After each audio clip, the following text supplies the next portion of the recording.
Welcome to another edition of the Business and Personal Podcast, where we bring you closer to the people you do business with. And thrilled today to be joined by a rested and relaxed Melanie Blackston. She survived another annual enrollment, a huge annual enrollment for her, helped all kinds of people in the Columbia area. And we're going to talk about what that was like and what people can look towards with Medicare going forward in 2026. But first of all, Melanie, thanks for joining us.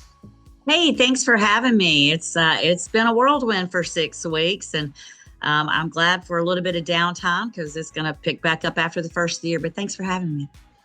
You've had quite the journey. You know, I work with a lot of agents, and I can't think of any of them that started AEP in an emergency room and finished by closing a deal in a bubble bath like you did. That is quite the path, but that goes to show you'll do business anytime, anywhere to help people out. So, Absolutely. that kind of explains your passion, but in your own words, just explain why you love doing what you do so much that you would do it in those extreme situations. Seniors are so underserviced. They don't understand. And with this day and time, everybody's being forced to technology. And unfortunately, our older seniors, they just can't connect with it or gravitate to it. They're still pen and paper. They're still black and white. Show me something, put it in front of me. And I'm kind of a little bit old school like that too. I mean, I could go back to the very first person I wrote a life insurance policy on 5 years ago and tell you everything about it. And so it's important to me to cater, and I mean that in a very sincere way, cater to their needs, what they need, what they want, what they don't understand. 99% of my appointments are still face-to-face on that first appointment because it's important for them to touch me, feel me, see me, know that I'm real. I feel like my compassion, my care, my personality, my knowledge, and strengths come out in a face-to-face, and that's important to me. And I do want to clear one thing up. Your client did meet you in the bubble bath. It was a phone consultation, right? Just so there's no confusion. That was a phone consultation at 10:30 at night when the deadline was at midnight. You thought you were done. You thought it was time to take a break, but not quite, huh? I did. It was a referral. And even if it wasn't a referral, she apologized and said, I know the deadline's at midnight. I am so sorry. So because she didn't, call me with the expectation that her emergency was my problem, she fully owned it and was very compassionate and caring. I said, you know what? Give me 15 minutes. But let's do this. So, give our listeners and viewers kind of a recap of what this AEP was like. It was your third AEP. You've joined the Medicare world in a very interesting time. It's a good time to join because your services are needed more than ever with all the changes, all the turbulent things going on with Medicare. But what were your reflections on this year compared to some of the others? Busy, referrals. There was a lot of service reduction areas. I had existing clients that I had to reach out and touch on top of taking in new ones. And so at times it got a little bit overwhelming for me. I am very OCD and I feel like I have to touch everything immediately. I have to answer a text message or a phone call. Even if I call them and say, hey, I got your message, I'll call you back. So it was very stressful. It was stressful because of my own energy, making sure that I did not leave anyone behind. And we only have 6 weeks. And, this particular AEP was a struggle because, we had the government shut down. We had systems that were not updated. I mean, heck, I think it was 2 weeks before December the 1st, CMS closed for 10 days. So some of us, we still have some applications sitting out there waiting to kind of tie in for CMS to verify that what we entered is correct. So it was a very stressful AEP, not just with the changes and all the people to see, but the technology and the platforms that we use not giving us what we need was just really kind of hard at times. My goodness, I didn't even think of the government shutdown. I knew of all the other challenges you all were facing with plans coming and going, but wow. Yeah, to have the government shut down at the busiest time. Yeah, and like I said, and then once the government opened up, like I said, 2 weeks ago, I believe it was about 2 weeks ago, CMS shut down for 10 days. And we didn't get notified on an email. The way I found out was on my United Healthcare. There was a banner that said, hey, CMS is closed down. going to be closed down for 10 to 12 days. And so, again, that was another setback. I mean, that was another point that just stressed me out even more. And I'm like, Melanie, you've got to get it together. It's all going to come together. And so finally, seeing the light at the end of the tunnel. But even now, it's over with. But I have got follow-ups. I've had a few applications and enrollments that there wasn't something right, or I'm having to upload a Medicaid letter, or people that I didn't have books for because some of the carriers offered new plans and we didn't have those books in front of us. And again, my older seniors, they want those things to touch and hold. And so I've got a stack over here that I'm going to be mailing out books to them because it's the holidays. It's not that I don't have time. I just need a break, and to get back in the car and drive around to 20 people just to hand them a book, I'll spend the extra money to send them something in the mail. Absolutely. And I think people, when they hear change and all the change that's taken place with Medicare, it's a scary term, scary word. But sometimes change can be good. I mean, are you seeing overall, like, there still are good plans available for people that you just can't stick with the same thing you have? You have to be mobile with it. You have to be ready to go on to something new. You're not just going to stick with probably the same thing for several years in a row, but there are still good things out there, right? Yeah, there's a lot of good things out there. And I tell you what, I mean, some of the insurance companies, I think, just sat back and watched other insurance companies. So when they got ready to come to the table, they had some hard hitters with some stronger benefits that other plans had. So it did not make it hard, in my opinion, because there was some very good plans, especially with the chronic plans, the people who have diabetes and heart conditions. There were some really good, strong plans out there for them to help them with added, richer benefits, grocery cards, and lower co-payments and specialty payments. So that was nice. And I like the fact, too, with Blue Cross and Blue Shield, they're a strong staple in South Carolina. And so not too much changes with them in regards to the plans that they offer. So those are usually solid as well. I think one of the best things about the last couple of years is there's more awareness for people of understanding there's Melanies out there to help. And you pay a grand total of attention as far as a fee for your services. You have to pay nothing. Your services are free. You're taking the stressful thing off seniors' plate, and they don't have to pay you anything for it. It's really one of the most unbelievable business offerings that I've seen out there. So, and my referrals coming from that it's really just humbled me. The referrals that I get from the people that I help, and even the people that maybe I can't help, but I help them by telling them their plan was good. And the reviews, so many reviews this AEP. I've got my reviews up to over 100 now. And there have been several of those that literally brought tears to my eyes. Just the kind words that the people have said. It makes me know that I'm doing what I'm supposed to do, and I'm doing it right. And have you noticed more and more people that for years and years and years would listen to friends or family members for their plan that have now finally said, I can't do that anymore, and they're turning to you? Yeah, I mean, I do. You're still going to have the ones that's going to let someone influence them or tell them their thoughts. You're even going to have healthcare providers that want to give their input.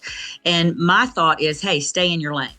I'll stay in my lane, you stay in your lane. Maybe we can collaborate together for the benefit of the individual.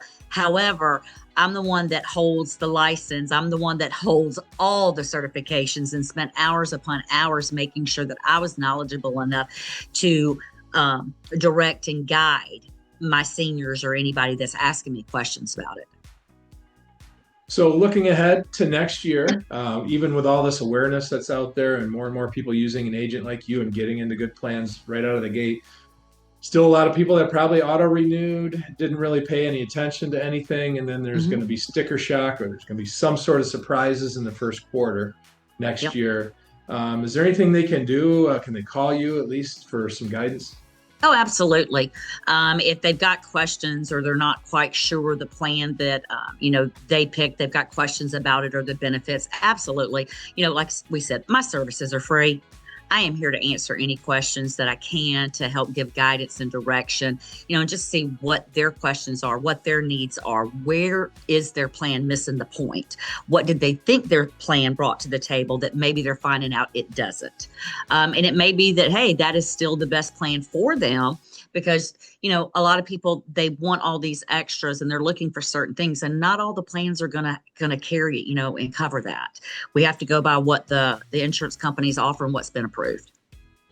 And I know it's super early yet, and a lot of this information isn't even out there, but what's your feeling going into 2026? Are we still going to continue to be seeing a lot of changes with this Inflation Reduction Act as it settles in over the next few years? You know what? I don't know.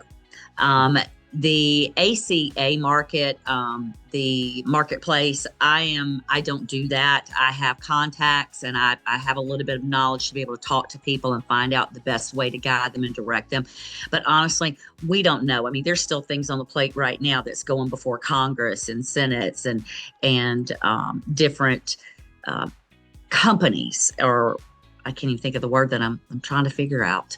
That everybody's just still making decisions. Nothing's set in stone.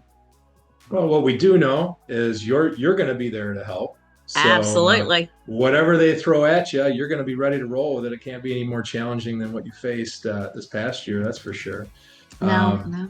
And I'm actually getting ready right now. I had some really cool thank you cards made that are like postcards that are really neat. And I'm picking those up from the printer today because those are going to go out to all my new book of business people. My existing book of business, my Medicare people, they all got Thanksgiving postcards. And so now for Christmas, sometimes I send out Christmas cards, New Year's card. I just kind of change it up a little bit so they don't know when they're going to get something in the mail. But right now I'm working on some thank you cards to send out to all my new people, because it was a blessing of the new people that I was able to bring into my family during this AEP, and just know that the connection's there and that they know I'm going to take care of them. that's how you build a business right there. That's pretty awesome. So I'm going to put you on the spot here, Melanie. All right. And you've already kind of told me a couple of great stories. You mentioned, so you had the car accident at the beginning of AEP, and you're in the emergency room trying to help people out. That was quite the start. And then we mentioned the bubble bath there at the close. So a couple of great stories already from AEP, but anything else that sticks out? Obviously, you don't have to give full details, but maybe just someone that you helped out this year that was in a really challenging situation and put them in a better spot. Yeah, I did. I got a phone call on October 30th from a daughter, and her mother's husband had passed away 3 weeks prior, and she was losing his coverage the next day, which was Halloween. And the daughter, bless her heart, she had been trying to help her mom navigate so many changes. This individual went from a nice monthly Social Security income down. It was cut by 3/4. And they were in a panic mode.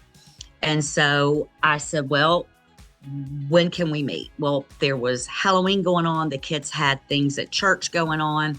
There was just a lot. And it seemed like we couldn't make it work. And I said, all right, can you meet me tomorrow morning at 7 a.m. at Starbucks? And I'm not a morning person, but during AEP, those hours and those days don't matter when someone is in desperate need. And I could just hear it. So I had to go meet them. I had to pick out a plan and help that mom pick out a plan just for 2 months, because she needed coverage November 1st. We were 24 hours away. And then she also needed coverage to start in January, because the best plan for her for the last 2 months of 2025, that plan was not going to be offered next year, but it was the best one to fit her needs for what she was going through, and offered benefits, over the counter card that she desperately needed. So we met that morning.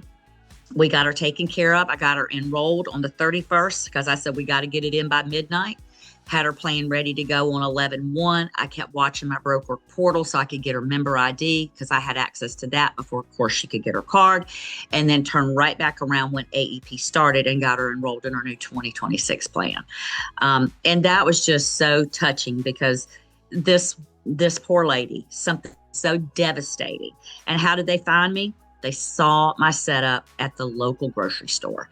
And the daughter said, I've walked past your table so many times in the last couple of weeks and never thought, but I'm glad I did. And so the daughter reached out to the manager at the grocery store and sent her a very, very nice message, because it was a struggle trying to get together on Halloween, because I already had a day full of appointments. My appointments were starting at the library at 9 a.m. and going until 7 p.m. I didn't have a spot to fit her in with the ones that was already on the table. And then of course her with the children. I mean, Halloween trick or treat special. The kids were going to church and all that. So that's when I said, all right, let's do it at 7 o'clock in the morning. Let's go to Starbucks. Made it happen. Incredible. Wow. I didn't think you could top the stories, but boy, that one's right up there with them. And I'm sure you have plenty more. We'd probably need a whole nother podcast for that. But this was great. Just kind of a great recap of things and a primer for, you're there to help going into next year if people run into problems. So clearly it shows how much you love doing this and love helping people. So we enjoyed having you. Ryan, I want to say one thing. When people watch the podcast and they're like, well, where is she licensed at? I'm licensed in several states. I mean, I'm licensed in South Carolina, North Carolina, Georgia, and I've got some northern states because I'm licensed in those states based off of current clients sharing me with their family. But don't worry about that. If you're interested in what you've heard and you know that I can help you, and if I can't help you, I have contacts that I would trust with my own family. And if I'm not licensed in a state and you call me, I will hand you off to somebody that I know will take care of you. And if they don't, you call me back. And that's one of the things I tell people when I refer them out. I'm like, okay, this is who I'm going to get to help you because I don't have access to those plans, or I don't write those type of products. However, here's the name, here's the number. If they don't reach out to you within 2 days, I want you to keep me on this journey until you're taken care of. Because if I'm going to hand you off, I still want to have a little bit of responsibility on my end to make sure they're taken care of. Because if they're not, then I'm going to change who I'm going to be referring them to. You've heard it right there. If you're somebody out there that Melanie might be referring to, you better stay on your toes. That's right. Absolutely. And you kind of led into how I was going to close this out here. So for people that want to work with you, though, that you can work with, that you don't have to refer out, what is the best way to reach out to you and get started? Well, my personal cell phone number is 803-240-7524. And you can text me on that number. You can call me. I also have a website, www.blackston.insurance.com.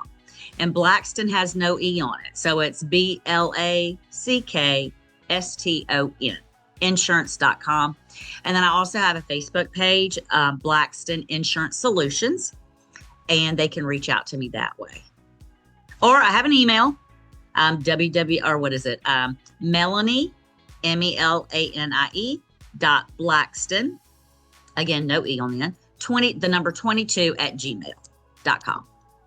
There you have it. Anybody out there should be able to figure out how to get a hold of you at one of those spots. So Again, Melanie, hey, this is your time. You should be getting a little rest and relaxation. So I appreciate you taking the time to chat with me. But hey, go enjoy a little quiet time.